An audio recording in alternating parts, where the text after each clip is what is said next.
What's good, everyone? OJ here. Welcome back to another Nintendo Switch and RPG news. Today, we've got a bunch of great topics to get into. But before we get into that, please make sure you hit that like button, subscribe if you're someone new, and click that notification bell for the best Nintendo Switch RPG, Nintendo Switch 2, and live stream coverage on YouTube. Now, let's go ahead and jump right into it. We're starting off with Detective Pikachu and the Nintendo Switch doing an incredibly surprising thing. And I know we've talked about it a number of times on this channel, but it never ceases to amaze me what the Nintendo Switch has been able to accomplish this late into its life. Now, we've had a couple of systems sell as good as the Nintendo Switch, two to be exact when it comes to dedicated consoles, with the Nintendo DS, which is above the Nintendo Switch, and the PlayStation 2, which sits at the top of the throne. The Nintendo Switch is in third all-time of best-selling systems and actually has a legitimate shot at being the best-selling system of all time. And now we kind of fast forward and kind of switch over all the way to the most recent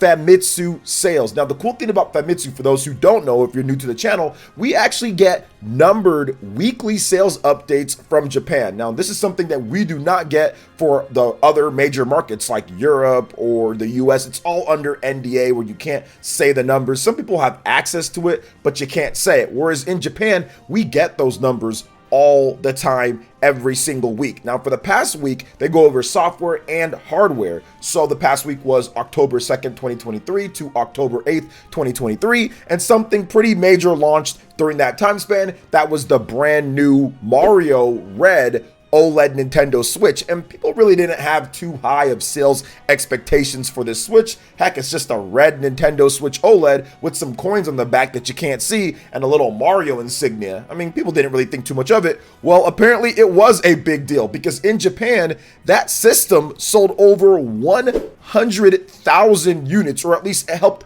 boost the Nintendo Switch OLED model to over 100,000 units. Now, usually there's a bit more of a balance. The OLED is the best selling Nintendo Switch right now on the market in Japan, but with that new OLED edition coming out, we saw a huge shift over to where it was 100,019 OLED sold for the past week in Japan, only compared to 5,137 Nintendo Switches and 5,085 Nintendo Switch Lites. Usually the Switch and the Switch Lite have a bit better balance, but that Mario OLED was too irresistible to resist when it comes to Japanese gamers out there. Also, pretty big here, Detective Pikachu returns. I didn't really have too high of hopes for this game, but it actually did pretty good starting out. 85,639 units for the past week. This is not including digital sales. So with digital, this could have easily been over 100,000 units sold. Now, in comparison, the previous Detective Pikachu back on the Nintendo 3DS sold around, I think, 30 to 40K or so in Japan in its first week. So a nice double up on the sales previously, which is obviously really good. Now, we do have the top 30 and the rest of the sales. If you want to see them, Gematsu will have the full numbers. If you just type in Famitsu, you can see that. It's pretty much the same stuff that we normally see when it comes down to it. But I do want to mention one game here, and that is Bandai Namco and their constant problems that they've been having. Sword Art Online Last Recollection from Bandai Namco definitely flopped. If you look at the PlayStation 5 version, it sold 11,740 units. If you look at the PS4 version, it sold 8,554 units. Remember, guys, Sword Art Online used to be a franchise that would sell 100,000 units starting out with the PS Vita and the PS3, but a lot of it was PS Vita portable play. The fact that Bandai Namco is not prioritizing the Nintendo Switch with Sword Art Online when they know some of their best years was with portable play, with the style that Sword Art Online is a bit of a failure. However, there is something, I guess, with Sony and producing the anime, so I'm pretty sure that plays a part into it. But I just felt that with this type of game, you should probably have a Nintendo Switch version in addition to PS4 and PS5 right there. And clearly, it looks like they paid the price with these sales. But it's an anime game that comes out all the time. I don't know how much they're sweating on these sales here at least. Now, the rest of the list is pretty much the standard stuff. When it comes down to it, big shout outs to Pikmin 4 for hitting almost 900,000 units physical. With digital, that game is definitely over 1 million units. It continues to hold strong. The Switch is still going. Switch 2 is coming up pretty soon here, probably 2024, but the Nintendo Switch is still going with its games, and I think that there's going to be a very smooth transition from people who are buying the Nintendo Switch, extra systems, whatever the case is, and then going right over to the next system, as long as those big games come out very early in its life, which I think Nintendo does have set up. Now let's go and get into the next topic here, guys, and we have a bit of a warning when it comes to what you're watching on YouTube and what you're seeing on the internet, because apparently Super Mario Bros. Wonder copies are out in the wild. The street date has been broken. There are spoilers out there. There are leaks. There are people that are definitely trying to spoil your experience when it comes down to it. Now, it's a platformer, so I guess it's not as, I would say, urgent as a game like The Legend of Zelda Tears of the Kingdom, where people were freaking out when that game leaked, or even other story-based games. But it's still something where you probably want to see the new power-ups. You probably want to see the new areas and levels on your own, and you don't want all of that spoiled by somebody who has a street copy of the game already. So just be careful out there, guys. It's leaked. My man Stealth broke the news. That's where I first saw it. And you might want to start muting stuff. You might want to start muting different phrases out there. You might want to start muting stuff when it comes to your YouTube search. If you have seen channels that have done spoilers before, you'll probably want to make sure that you click on the don't recommend this channel and things like that, because spoilers are going to be out there. So just be careful about what you type in. Be careful about what's popping up. And of course, trust the people, content creators, followers, whatever you go to, of those who are not spoiling things or who usually don't spoil things. So I won't be spoiling anything here when it comes to Super Mario Bros. Wonder. I'll simply be talking about what's already been revealed officially from Nintendo, in addition to my own thoughts about the game. And then of course, once the game launches, I still don't do spoilers. I might stream the game at launch, and then I'll talk about my own thoughts, and I'll probably do a review after a number of hours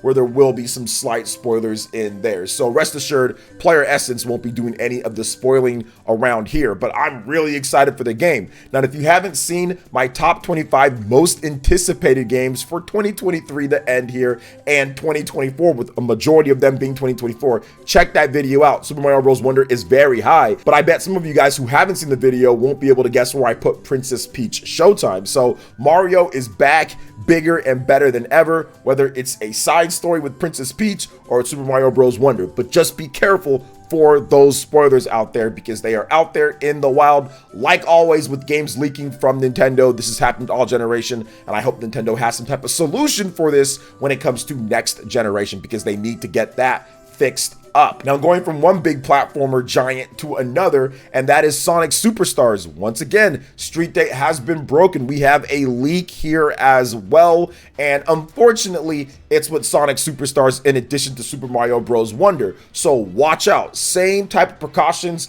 that are out there with Super Mario Bros. Wonder, same thing with Sonic Superstars. Now, Sonic Superstars is dropping on October 17th, so that's in a number of days here. Super Mario Bros. Wonder is a little bit further away. I think it's that Friday. It's October 20th. So at least this is a little bit closer, so it gives less time before the release of the game, but it's still quite a bit of ways before the release of the game. So I still feel that you have to be careful. Be careful out there. Sonic fans also have been known to kind of just put stuff out there, and people just put stuff out there with Sonic because of the crazy fan base that is out there when it comes to Sonic. So just be careful, guys, when it comes to Mario. Be careful when it comes to Sonic, what you're looking up, because there will be people, even on YouTube, that will have full gameplay length up, and they'll put a spoiler in the thumbnail. And these are people that have been doing YouTube and don't like spoilers, and sometimes they just can't help themselves. Some people have no control. So just be careful, especially when it comes to Sonic. People will spoil the heck out of the game. Now, I will be playing Sonic Superstars on the channel here. I think I'm going to be getting a PlayStation 5 copy and a Nintendo Switch copy. One thing that you need to know about every version of the game is that they all run in 60 frames per second. It's been confirmed Switch version runs at a smooth 60. So if you are worried about that, according to the producers at least, it runs at 60 frames per second, so you can have your portable Sonic on the go, in addition to having it run good as well. Not have to worry about a Sonic Frontier situation where that was 30 frames per second with a lot of pop-in and everything, compared to the PlayStation 5 version, which was 60 frames per second with the Xbox version. So same thing goes here. Now, obviously the graphics won't be as good, but at least you're going to get that smooth frame rate. I will be playing the PlayStation 5 version on stream, and I'll definitely check out the Switch version as well for you guys. So I'm looking forward to all of that. Now, next up, we're going to talk about the aforementioned Princess Peach Showtime, because we have a little bit of a change in art direction, and some people hated it. It was controversial. Not really. It's just people complaining on the internet about something that really isn't that significant. But what I see in terms of significance with Princess Peach Showtime and the key art is that they want to make Princess Peach a bit more expressive. That's the thing that I feel that you can take away from this, is that she's a bit more expressive. They kind of changed her angle. Now, some people felt that they changed her face here, but they really didn't. What they did is that they changed her angle and changed the shading to be more in line with the Super Mario Bros. Movie. Now, some people felt that it even didn't match the other two. So the Sword Fighter Peach and the Baker Peach, and the other Peach, the Kung Fu Peach, but that's not the case. Once again, it's simply just the angle and the shading that they use. It's not really her face changing. And I know that's tough for some people to see, but trust me on this one, it's not her face changing. Now, I do like the more expressiveness when it comes to Princess Peach, and I do like the Super Mario Bros. Movie Princess Peach. So that expressiveness was shown quite a bit there, because honestly, Princess Peach, she's shown expression when it comes to the different Mario games before and everything, but this is her highest quality debut when it comes to her own game. The last game we got was Super Princess Peach, which was nowhere near the level of this game, but you can even see that with her Kung Fu kick that she has. In the previous one, she's kind of like smiling like, yay, I'm doing a Kung Fu kick,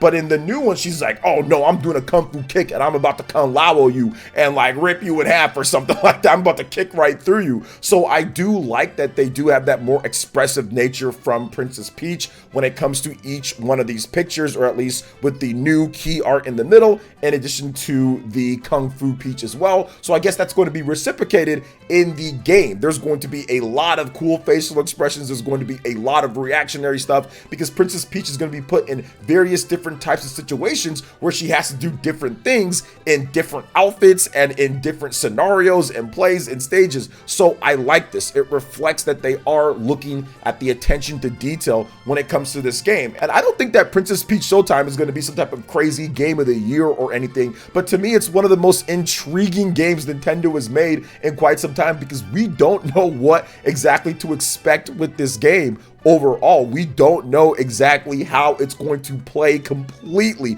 There's still a bunch of other types of stages and plays and different things that she's going to be a part of, and we just don't know. We don't know how the controls are going to work. We don't know any of that, because there's never been a game that Nintendo's done with Princess Peach like this. She's either been in sports games or she's been in RPGs that she's been in, and really not much else, right? There's not too many other things that she's been in, but her own action 3D game is something that's never happened when it comes to having her own game, having her own style, having everything tuned towards Princess Peach. And obviously this is an incredible idea with the Mario movie. So many new consumers, so many new people have their eyes on Princess Peach when it comes to it. This was masterfully planned, and I think that this game is going to do incredible when it comes to the sales and when it comes to the game. I think it's going to review well too. I think it's going to be an 80s type of game. I'm looking forward to it quite a bit. If you watched my video where I talked about my most anticipated games, obviously I'm very excited for it. So to me, this key art just really shows that they are paying attention to the details, and they want this to be an expressive game full of a wide range of emotions from Princess Peach that's put in different types of gameplay scenarios. So I'm all for it. So that's going to wrap it up for this video here, guys. Thank you so much for watching. I do appreciate it. Please make sure you hit that like button, subscribe if you're someone new, click that notification bell to get all of my Nintendo Switch RPG live stream content. Get all of that first right here, and check out my other Nintendo Switch content when it comes to news, in addition to my top 25 videos, top 25 first party Nintendo Switch games, top 25 most anticipated titles with PlayStation and Nintendo Switch, and more. We've got a lot of great content right here on PlayerEssence. Thank you so much for watching, and we will catch you for the next one. Peace.